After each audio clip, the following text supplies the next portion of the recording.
literally the only dig I have about this season is it stays dark too long. You're like laying in bed, you're like, it's got to be like 6:30, 7:15, 7:30. Anyway, no snow on the ground, which is good. But it's still a little chilly, 37. Getting good at this, about 2.5, 3 degrees right now in Ohio. A great night last night. I apologize. I didn't bring you guys a video yesterday. I'm thinking to myself, you're going to go with all these babies on Monday morning. Just do a video Monday afternoon. Well, then you got all the horses in Monday night. Just do one Monday night. I'll just do it on Tuesday. I wanted to bring everybody a quick update. Sunday we did race Easy in the turns. She raced terrible her last 2 starts. Now, I had asked Dominic after her last start, hey, just scope that filly. He said, no, there was no scope at Flamborough. I said, okay. He said, it was just so bad. It was enough of a track and a night to give the filly an excuse and say, she was just terrible because of the track and the night. 2-year-old trotting filly, second lifetime start, and it's a monsoon and freezing cold out. Yeah, okay, we'll give her a pass.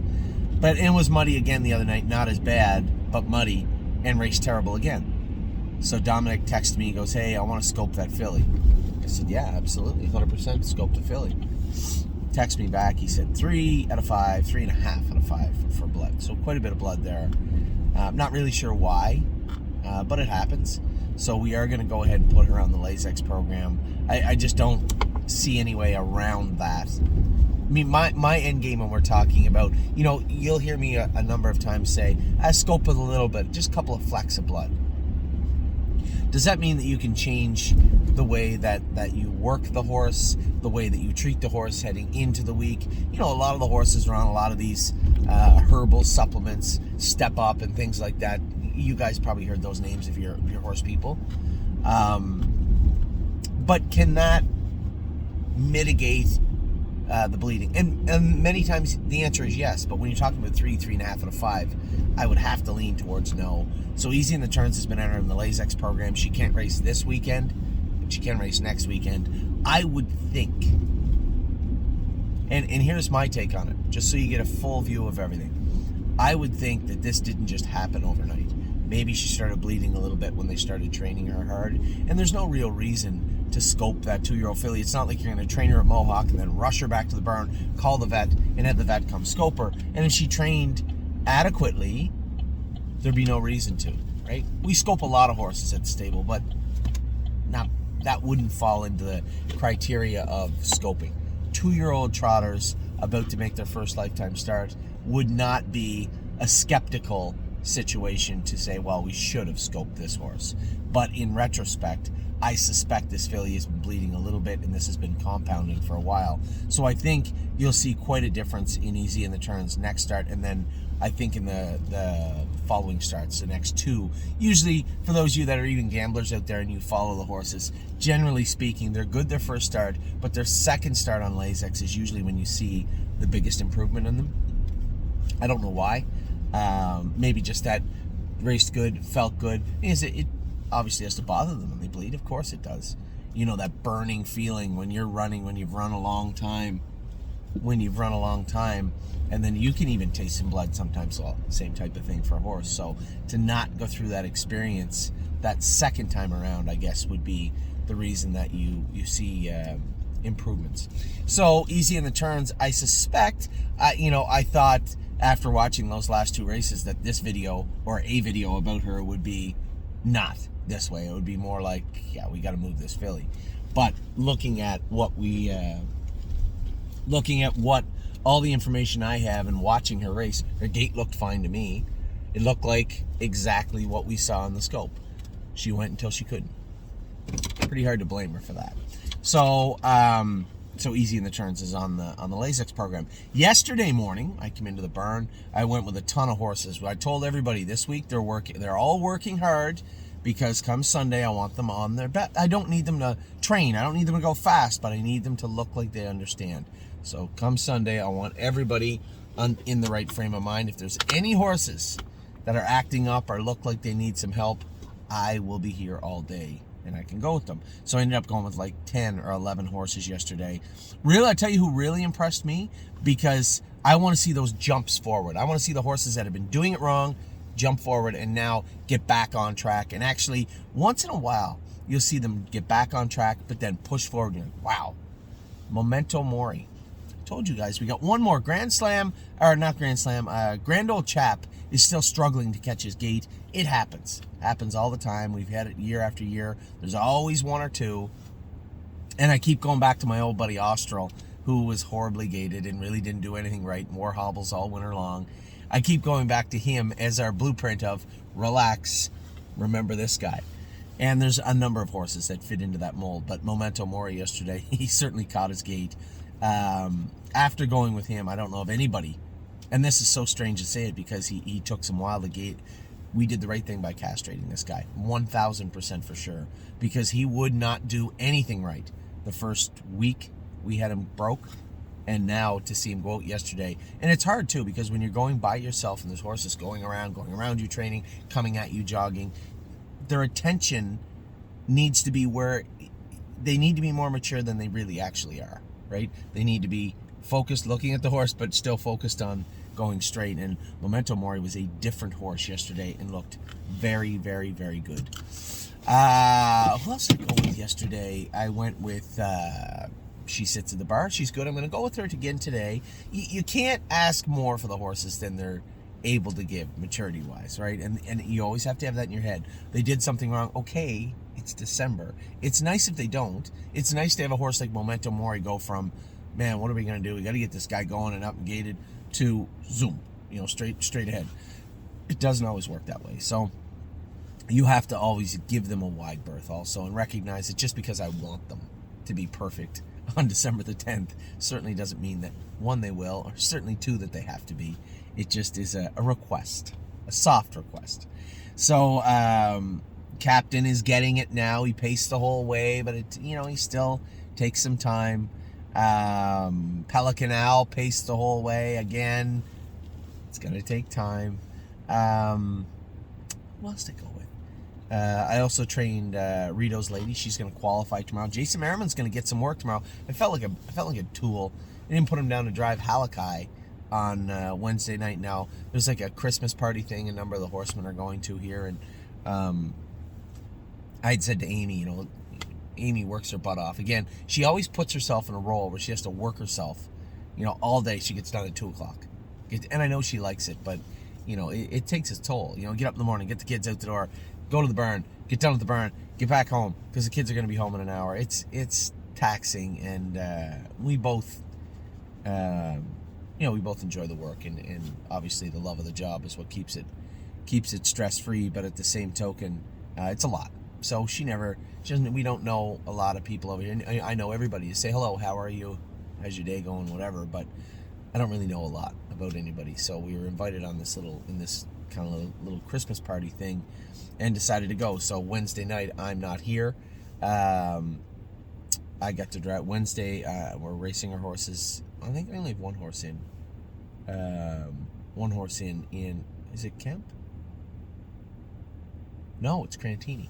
Wednesday afternoon, then I'm going to this Christmas party, and Halakai's in, and I said, geez, Jason McGinnis had said to me, why didn't you put Jason Merriman on her? I should have, and I apologize. I'm going to have to apologize to him. It just never dawned on me. Jason didn't know I wasn't coming. I called the judges and said, hey, I'm not going to be there on Wednesday. They said, what about this Halakai horse?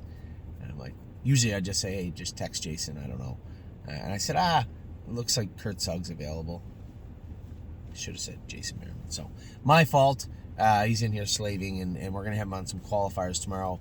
Kenobi, we're going to qualify him with the hobbles on. I couldn't get him in to go in Pennsylvania, so we're going to qualify him with the hobbles on. For those of you also wondering, Collector's going to school on Friday. I want to make sure he got a real good... He's tight. He left here tight. But I want to make sure he gets a race mile into him behind the gate with James, so he gets a feel for him, so that they can tell me what they think of Collector. He's going to school on Friday, and he'll be entered in the following Thursday. So everybody's ready to go now. Sunday, I was torn whether to take Greatest Ending to the Meadows Friday or here Sunday. I'm going to make a decision in a minute because I looked at the weather. I am hopeful that the weather changes. Now, luckily, the weather changes here every 5 seconds, so that's good because they're calling for some rain on Sunday. So what does that mean for Greatest Ending racing Sunday night? Does it make more sense to race him Friday? I got to figure that out in the next 40 minutes and talk to Jason and Tim about that. Now, so happy with the way the horses went yesterday, last night. Now, I had some drives that come over here. I don't love just coming, and this isn't me being a tool or anything, but just to come over and drive horses, not my favorite thing to do. I like to drive our horses, right? And that's just it. And I told Brian I'd come over and drive some horses for him, so I said I would. I booked off tonight. I wasn't coming over tonight. I want to go do something with the kids tonight. So Monday night, I didn't have a very eventful day. A second and a bunch of, I got parked once. I don't know. Not a great night, but I got to watch all of our horses race, and I'll tell you who did have a good night was us in Ontario. Locatelli at the 10 hole. I know there's a lot of people out there saying, what is wrong with this horse? You could have raced him at his prime out of the 10 hole in that class, and he still would have been okay. He's not a 10 hole horse. He can't blast out of there as hard as you want him to, and you knew Chris Christopher wasn't going to anyway. His form hasn't been the greatest. It's not horrible. Hasn't been the greatest, so you knew he was going to race him easy. So I knew, as probably you knew, automatic pitch as soon as the draw come out. They'll have to get him back going, and you guys know the score. As we move some horses over to Ontario, if Locatelli is not sharp and on his toes, we can bring him over for a little Meadows experience also, and send him back. He should be at Mohawk. He should be a Mohawk horse, but if he's kind of dogging it a little bit and in a funk, we can rattle his chain and bring him over to the Meadows. New place, new group, new track, new everything. Well, not new in the sense he's never seen it, but new in the sense he hasn't been here for a while. So that's an option also, but I'm certainly not going to make that decision out of a race with the 10 hole. So tons of options with him. White Tiger did race good. Yes, somebody said, well, one, James got him locked in. That's shocking. But I think actually James drove the horse right. Horse in front, you hope that the guy in the 2 hole can keep up, get out and away you go. That other horse on the outside, Sermon, had the jump on him, and kind of his momentum coasted him by White Tiger. But I thought White Tiger raced well, and my other takeaway from the race is when you get beat up 4 races in a row, it's hard to just have him come out and just have the jets on. So I think you're going to see a much sharper, much stronger White Tiger next week.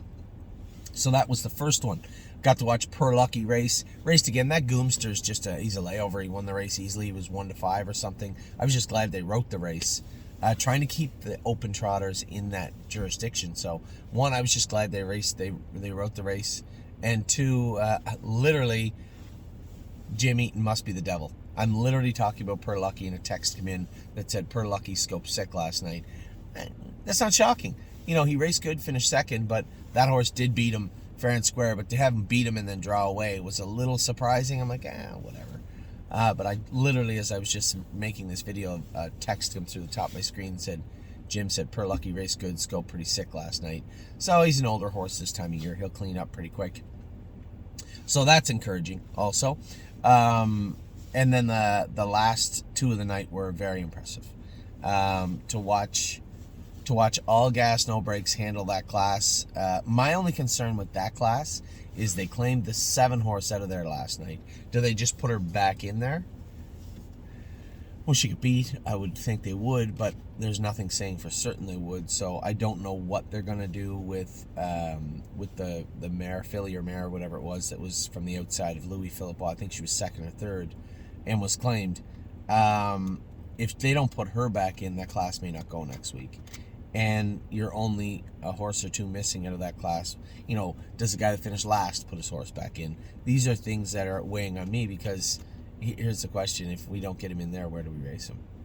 I don't know. So All Gas No Brakes, a great class for him, and hopefully it continues to fill. He was very good last night. James drove him good, and he looked good. He looked good last night also.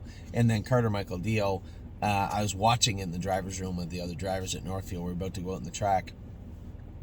And he was, I was telling him the story about how he cracked his sesamoid, and he's back now, and he won his first start back. He's sitting 6th halfway down the lane, and then he starts coming. And he wins. Now, not a huge mile, obviously, but 56 flat. I don't really know the weather last night over there, but 56, the way he did it was still the right way to do it. You'll note that he still had an ear hood on. No, if they close him up a bit and put a set of earplugs on him, he's a little more wiry, but we don't need him to be just yet. Maybe now, because that win right there gets him out of that class. I'm not really sure. There's classes everywhere for him, but I think he is probably best to just stay in Ontario. So we'll see how that plays out. But both those horses were absolutely fantastic last night. A great job by Dominic too. I like to see when Harry won with Resolute Bay the other night, and then Dominic come out and won these 2 races, and White Tiger raced good. It's just nice to see our horses starting to come back around in Ontario, and that's the way it goes. You have your ups and downs, and these horses are now starting to come forward in a much bigger way. So happy with the way everybody's racing there. We got a few horses coming up. Crantini, I'm excited. Even though he's a painful little bugger, I'm excited to race him tomorrow. I know that Tim and Dean both told me he's the exact same as he was before, as I told you he was. Feels the same, looks the same. They must have trained him pretty good on the weekend, because they said he did everything the same, which is good. Halakai, excited to see her race tomorrow too, and 5 Fish Species. So still racing going on. A lot of people saying, hey, Stay Close didn't get in. Spitfire, no class for him. Where are we going to race him this week? I said, no problem. We're going to enter some horses in Dayton. I think we're going to enter Lindy's Landing. Didn't get in. Now, I don't know how easy it is to get in Dayton right now. So Lindy's Landing is going to be entered into race. Delicious Stone didn't get in. He's going to be entered into race. Spitfire and Stay Close. So Tim, I think, is Lindy over there right now? No, I don't think he is. Probably what I'll do is just take the truck and trailer with Lindy over to Tim, and he can load my truck and trailer up and head down to Dayton, and maybe the kids and I and Amy make a weekend of it. I know our open house is Sunday, but Saturday morning we have more than enough time to get everything done before we have to go to Dayton. Get in the car, go to Dayton, relax, maybe go to dinner with the kids, race the horses, and head back home if they'd like to. So that's the plan for today, yesterday, the weekend coming up and past. Lots going on. I'm going to go with a ton of horses again this morning. It's 10 after 8, quarter after 8 right now. I'm going to go with a ton of horses this morning again, just trying to get everybody on their toes for Sunday. So with that, I'll let you go. I hope you guys are having a wonderful day already. It's an early day, but hopefully having a wonderful day, and I will talk to you all very soon. Take care.